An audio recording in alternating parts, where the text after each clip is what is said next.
Cyber Dopamine. So this is Grand Theft Auto 5 running natively on my phone. This is not cloud streaming or any kind of buffoonery. And I know this is hard to believe, but we are getting 70 frames per second. This is a real copy of the game on a real smartphone using real processing power. Take a look at Witcher 3, it's the exact same thing. And performance will surprise you. It's actually insane how well these games perform on just this phone alone. But if you have a Samsung S23, S24, S25, or any of the newer Snapdragon chips or Exynos chips, you can set this up for yourself right now if you wanted to. If you have an iPhone, your phone is just as powerful and can run games incredibly well.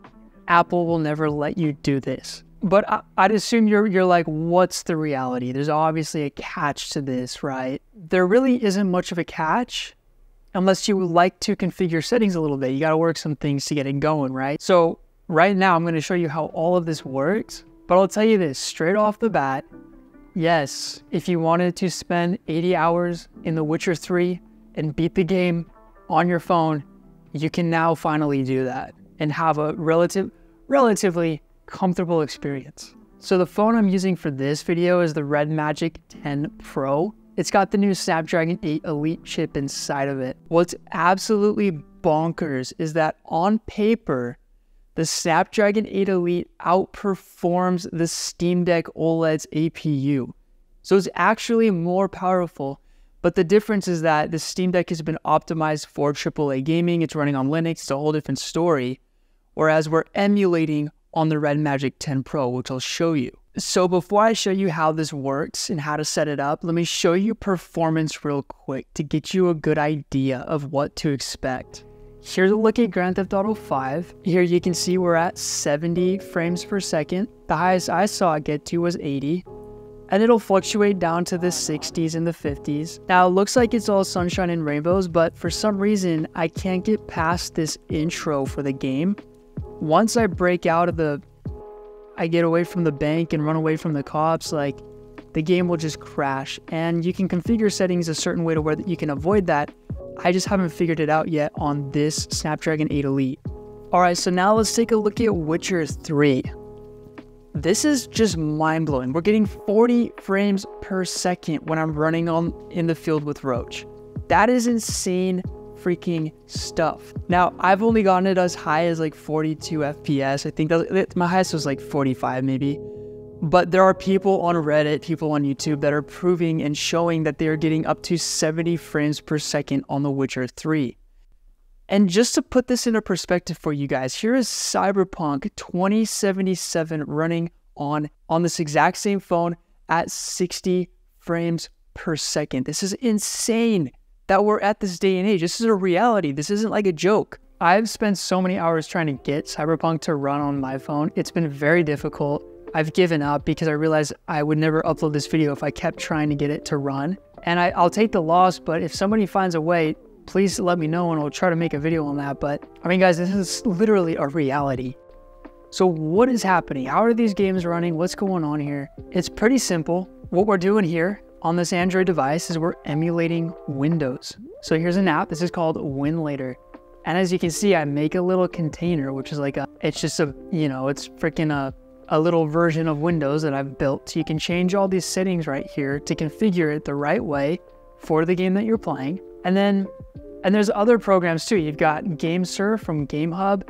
This one is cool because it has like that launcher-like experience. So it feels like a console and it works sometimes. Getting games to run on that is a little bit more difficult. And there's a few other ones that aren't too important right now. But so first and foremost, you got to hop on your computer, or maybe you can just do it from your phone if you really want to.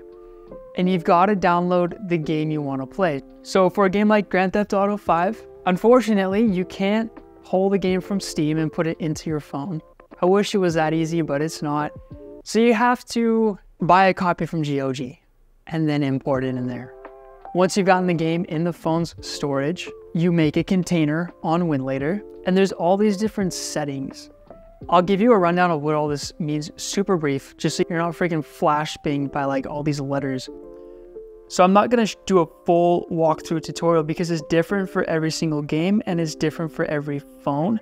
So my advice is you look up the game you want to play and type in the phone that you have, right? Or if it's not, you don't have a video dedicated to the phone that you've got, type in the same processor that you have. So Snapdragon 8 Gen 3, right? And then you'll find what people are doing and just copy them, right? So DX wrapper, normally it's DXVK. You can go to your settings here. Make sure you set the device memory to 4 gigs. Custom device. So most games don't run unless they see that you have a graphics card running. So you can set this to whatever you want. For me, I always put it at like a, like an RTX 3070. Click OK. And then if you go down here, there's some little things. These don't matter much. If you go to advanced, box preset, you want to put this into performance and then startup selection aggressive just to make sure games boot. It prioritizes booting things. Sometimes it'll crash if you put it at like normal, right? And then some games won't let you play on Windows 7. So you can emulate all the different kind of Windows on this app on Emulator, which is super freaking weird, but it's super rad. And then this stuff, you have to go, again, this goes back towards like the YouTube tutorial that you see from some dude from India. Look at what he's doing and copy his course. It's a pretty interesting thing. It's a little difficult right now because this is so new and it's not really established yet. But yeah, that's basically it. I mean, then you click your container, you create it, and then you just open it. Container 7 right there. And boom. So now you're inside your Windows, right? Which is so funny. And then you click on your D drive. It's your downloads. And then you can go into the game that you imported. So I've got a bunch of them in here. I've got Witcher, Mirror's Edge, God of War, Grand Theft Auto, Cyberpunk. And so for Grand Theft Auto 5. And then I find that Grand Theft Auto launcher, that EXE. And if settings aren't done correctly, this won't boot up. So you got to look up how to get the right settings configured so that this will boot up. Is this all realistic? Like, if you want to download a game on your phone, you want to play it, can you actually play the game and not worry about all these glitches, right? These crashes and just things getting in the way, right? And I'll be honest here, there are some problems you're going to have to jump over, some little hurdles here and there. But once you get a game configured the right way, like I did with Skyrim, the game doesn't crash on me. It hasn't yet. And so I do feel comfortable plugging a controller in with this thing. Here's the Razer Kishi Ultra. And as you can see here, I can comfortably play Skyrim as if it were any other handheld. And what's cool with doing it on a phone is that, like, obviously you use this for other things than gaming, right? Most of us don't even game on our phones. But the multitasking is a big deal with this. Some games it works, like Grand Theft Auto, every time I quit Game Center, it'll force close the game or it'll boot back up, but it'll be all weird. But on a game like Skyrim or Witcher, I can close the app down. Like I can put it away, focus on replying to emails or whatever it is you want to do on your phone. And then you can actually come back to the game. You can pick up exactly where you left off. Same goes for obviously putting the device to sleep. You get to wake it up whenever you want to, kind of like a Nintendo Switch or a Steam Deck. That like casualness is there, which is very surprising. It wasn't something that I expected. Now, the other problem that a lot of people might have is like your phone is going to get super hot when you play these games. And so this phone in particular is built for this relatively. Like it has a cooling system inside and you can hear those fans turn on and keep the device super cool.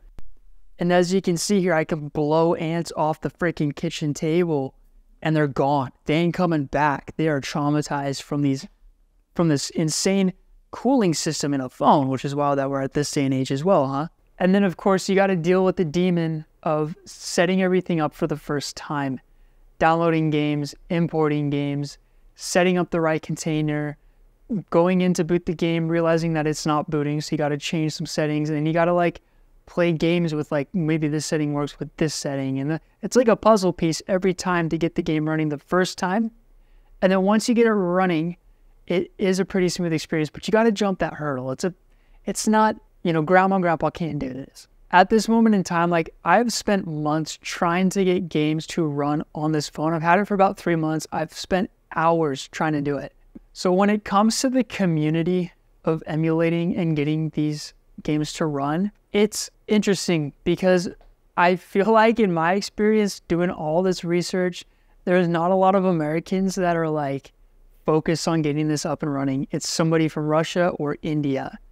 And those people are pretty difficult to speak with. You know, the language barrier, their tutorials are just so different than how we see tutorials. It's always just something's getting in the way to where you can't have a clear vision of what you're doing. And so why I mention this is because if you're a content creator, you should definitely start making videos on how to get games to run on these phones, because once enough people start doing this, you're going to see a lot of people make dedicated drivers. You're going to see emulators pop up that do things better, that require less effort to get games running. It's all part of the big plan of we want games to be seamlessly running on our phones. This is a handheld focused channel. You don't have to sub if you don't want to sub, but tell me what I can do to make these videos better. Thank you for taking the time to check this out. Cyber Dopamine out.